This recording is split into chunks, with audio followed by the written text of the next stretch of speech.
So what's up guys? Today we are going to talk about happiness. So is there anyone out there who enjoys sadness or depression or simply being gloomy? Well, I hope no one. Everyone likes to be happy.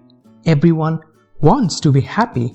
But yeah, you guessed it, everyone is not happy. So how do we stop feeling gloomy and start feeling happy in this modern world? Did our school or colleges teach us that? Is this the kind of discussion you have with your family or your friends ever? Well, of course not. So what makes us happy? Well, some say it's those internal feelings that keep you happy. But hey, feelings keep on changing all the time, right? The person who's making you feel happy today might become your biggest pain in the ass tomorrow. Think about it patiently. That's exactly what is lacking in this fast-paced world today. We don't want to stay with a problem long enough. We act as if we already know everything. I mean, seriously, this is the biggest problem right now.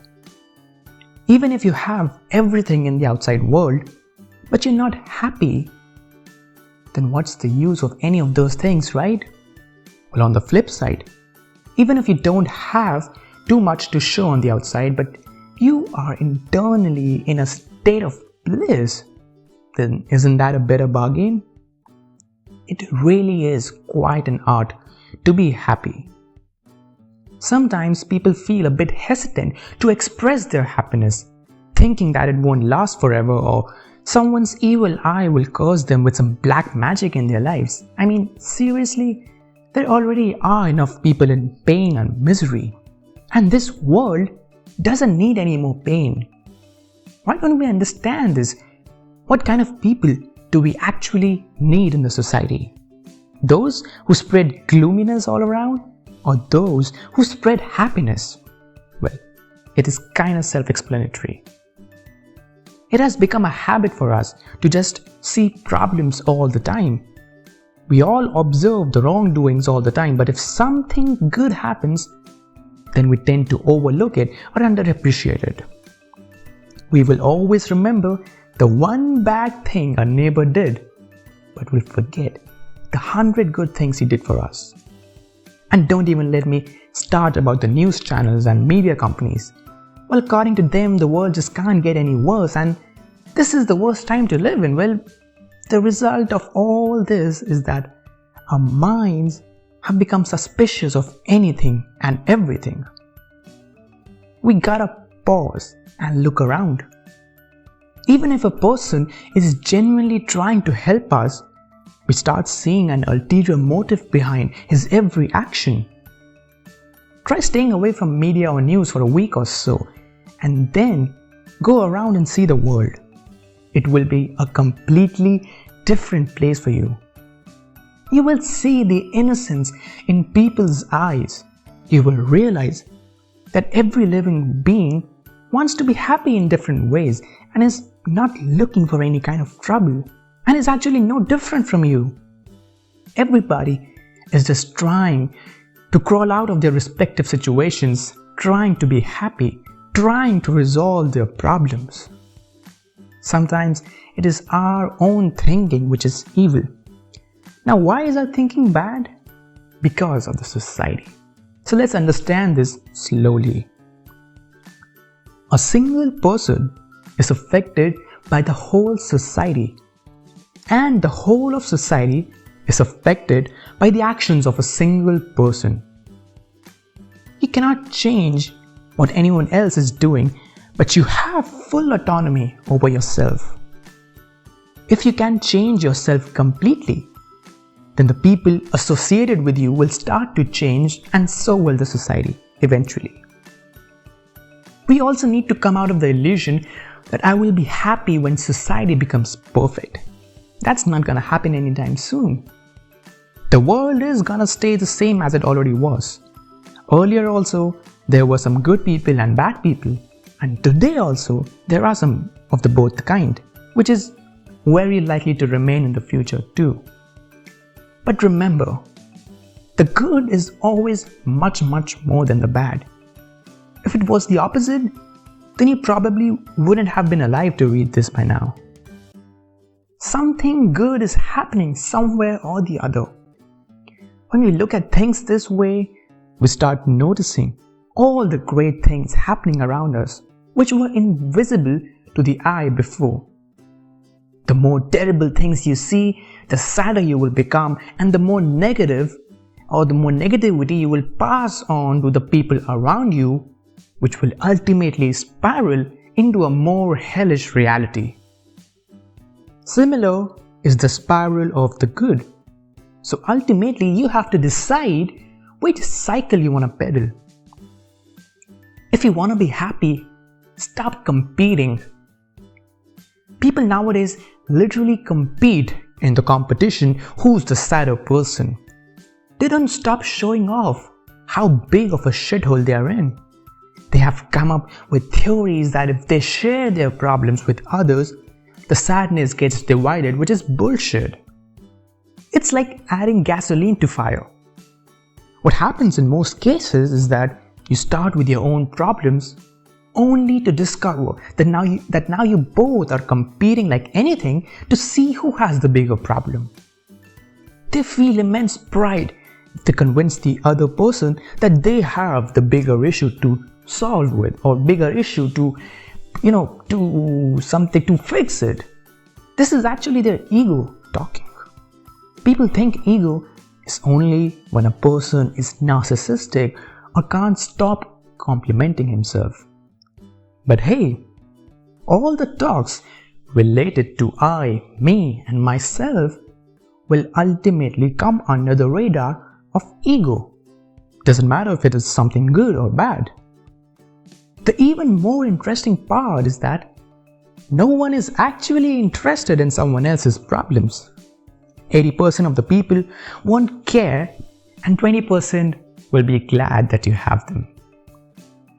The more you talk about your problems, the bigger and bigger they will get. Sadly, that is the current scenario. Let's just dive right into the root cause of it. And once you grab it, then you can stay in the state of happiness forever. And the sad phase will be the temporary one. Right now, it is the opposite. The state of happiness is the temporary one, and well, I don't have to mention about the state of gloominess that kind of persists longer. Like a friend's get together makes you happy. Watching the sunset at a hill station makes you jovial. But it comes and goes. It doesn't stay for long. And then we try to be happy by remembering all those experiences. And then we try to be happy by reminiscing about how we used to remember the experiences that made us happy. And then after some time, you get a new experience and the whole freaking loop keeps on repeating itself over and over again. Why is this happening? So there are basically two ways to live. One is to consider that you are absolutely different from this whole world, nature, God and everything. I am this person, that profession, I want to do this, I want to have XYZ problems, I am unfortunate and blah blah blah. This is how most of us are living our lives. The more you consider yourself different from the universe, the more sad you will be. You are not different from the universe. We have legs and hands. Are they different or the same thing? Well, surely they are different in size and shape. But for you, are they actually different? Or take another example. You all must have experienced it at some point in your life. What do you do when you bite your tongue with your teeth by mistake? Do you break the teeth because it's different? Of course not. Because both the tongue and the teeth belong to us. But they also look different and have space between them and aren't similar in any way whatsoever. Just like that, all the bodies in this world are actually connected and are a part of this nature. Our bodies are made up of nature itself. Now, is this a belief or my own hypothesis or a fact? Can you live without the air you breathe, the water you drink, and the food you eat? Well, of course not, right? So why don't we see this fact? Why do we consider other bodies who are different in shape and size different from us? Because we are busy doing things which we think will make us happy. We never question if it would really make us happy or not. We are all actually a small part of this giant web of the world, or in the words of Paulo Coelho, we are all a part of the soul of the world. Everything you see is a small fragment of this infinite soul. We are all scientifically and spiritually so connected to each other that even if we want to, we can't separate ourselves from this universe. And the people who try to are the ones who can't get away with this misery. So start observing the nature to be happy. Go for a walk in your nearby park or something. It can be for as small as 5 minutes, but do inculcate this habit to connect with nature at least once a day. Once you make this a routine, then it will be hard for you to leave. Start small, but take the first step. I myself go for a jog or something for at least 30 minutes a day. What I do is, first I start by some stretches, then start walking slowly, then slowly and steadily I increase my pace. Then after 15-20 minutes, I find myself in a quiet spot and just stand still, observing my breath and heartbeat, feeling the oneness. Feel your breath, the fresh oxygen coming from the trees around you. Look at the sky, the clouds changing their shapes, birds flying high with grace. Touch the leaves and smell the fragrance of flowers. Listen to the sweet melody of insects and other animals around. The more connected you are to nature, the happier you will feel. If today we are not feeling good, then this is one of the biggest reasons. We are completely disconnected from our mother nature.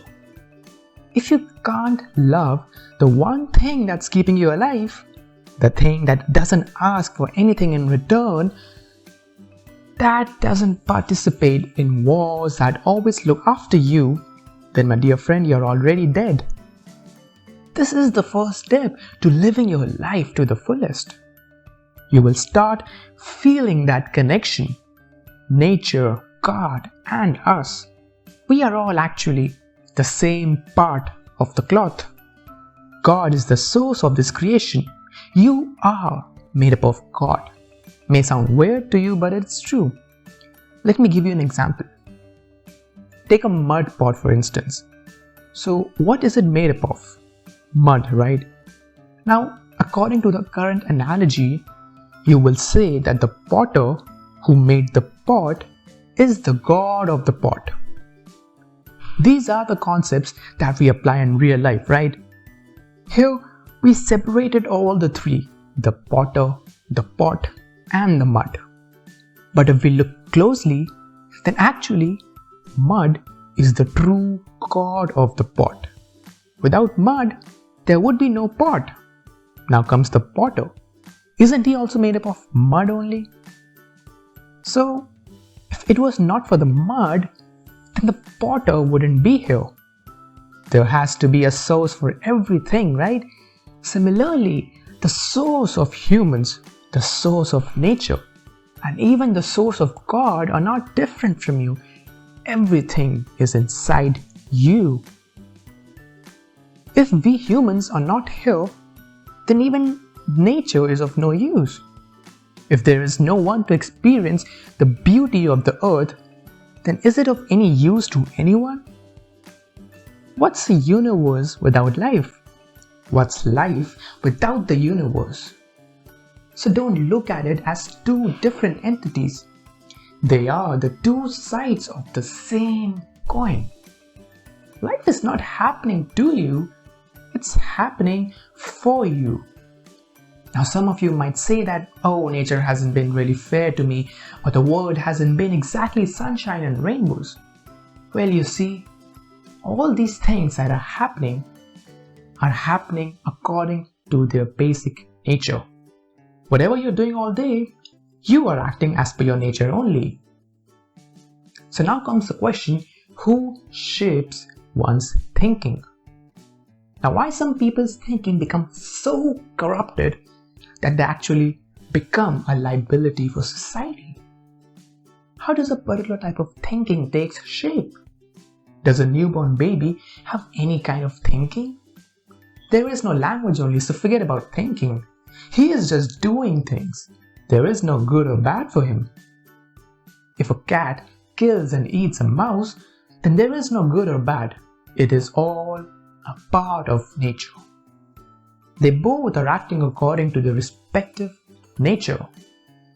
So coming back to the previous question, how does a newborn with no thinking become a murderer or some kind of a criminal in the future? Was this kind of thinking made on its own? Did he make it himself? Well, obviously not quite. Whatever he has experienced so far, whatever knowledge and information that has been fed to him in whatever ways, becomes the base of this kind of thinking. And how did he acquire this knowledge? Society. Society played a major role in shaping such kind of thinking. He had no proper education and he lived in a slum, so the people he was surrounded with weren't exactly kind to him. He has experienced both mental and physical abuse, which welded him into who he is today. So if you actually want to blame anyone, you can blame the society. But wait, who makes the society? We ourselves. Like I said before, what you do affects the whole society, and the whole of society affects people like him. You must be familiar with the quote, "Walk a mile in my shoes before judging me," right? But who has the patience to do that in today's world? So what do we do instead?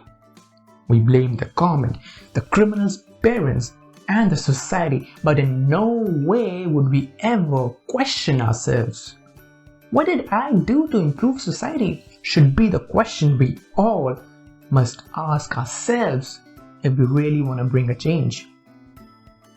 So the takeaway from this video is that the moment you stop blaming others and start looking into yourself, then that's the beginning of your spiritual path. That will be the first step to experience that oneness, love, and bliss. The moment you stop differentiating the teeth from your tongue, you will experience the real happiness. The moment you start seeing your own self in other people's eyes, you will experience real love. Just like electricity going through the bulb is experienced as light, and the same electricity going through a fan is experienced as motion. The electricity remains the same. The flow of electrons is the same. It just appears to be different through different tools. Similarly, the thing that is running inside all of us is actually the same, and we are just expressing ourselves differently. As long as you're stuck to I, me, and myself, and I am this body, sadness will follow you like your own shadow everywhere. There is no technique or mantra here, just plain simple reality. When you understand this, not just as a theoretical concept, but at an experiential level, suffering will cease to exist, and all that will remain will be everlasting happiness.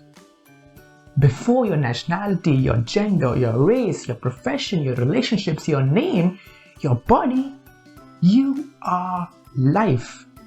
A life that's no different from anyone else.